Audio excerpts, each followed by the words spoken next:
More fallout tonight from the Bachmann rally to focus hatred and encourage Americans to harass Democratic members of Congress. The Congresswoman herself today condemning the most hateful image to emerge from last week's protest on the steps of the Capitol.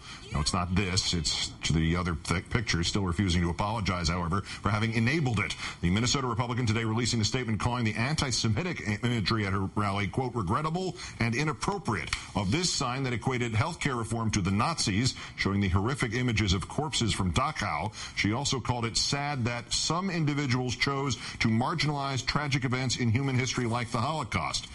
You did not hear nor see the word sorry nor any conjugation of that verb to apologize in her statement. As for her colleagues, House Minority Whip Cantor's spokesman had called the photograph inappropriate. Mr. Cantor said nothing, while Minority Leader Boehner's spokesman replied that Leader Boehner did not see any such sign. Obviously, it would be appropriate, even though, of course, Boehner was 15 feet away from it. An explanation, if not an apology, for how Mr. Boehner confused the Declaration of Independence for the Constitution at that event would have been nice, too. Meanwhile, the excellent work of The Daily Show on Comedy Central revealing that Fox News showed filed footage of the better-attended September 12th Tea Party protest in D.C., used it as if it were images from the Bachmann rally in order to give the false appearance that last Thursday's fake press conference on the Capitol steps had been much larger in attendance than it actually was. On the left, this is how Sean Hannity covered the Bachmann rally last week. On the right, Glenn Beck's coverage of the September 12th protest 2 months ago.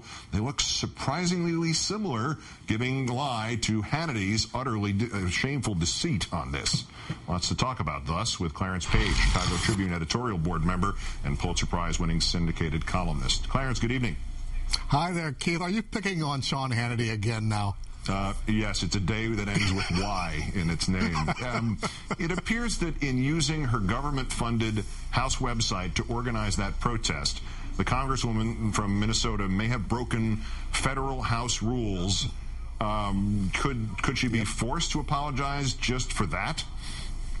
Well, there's a reason why the House has these rules about franking. I know it seems real passe now in this era of email to talk about snail mail, but, Americans care about things like how members of Congress use things like their stamps. Remember Dan Rostenkowski, former chairman of House Ways and Means, went to jail because of abuse of privileges like stamps up on Capitol Hill. Nowadays, in the day of the email and the website, these rules still matter, and that's why she now has been accused of having violated that rule by using her website to promote a rally, which she calls a media event. And speaking of that definition, does this news here explain that charade of why the leadership was calling it a press conference, not a rally, because they knew that using tax funds to sponsor a rally was illegal and they were doing everything they could not to get caught doing that?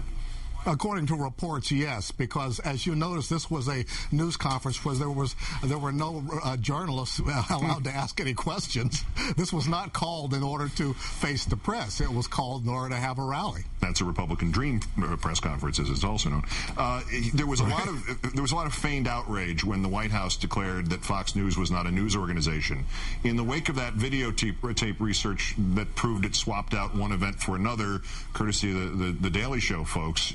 Should the White House be feeling vindicated tonight? Did they actually prove their point, or did the Comedy Central prove it for them?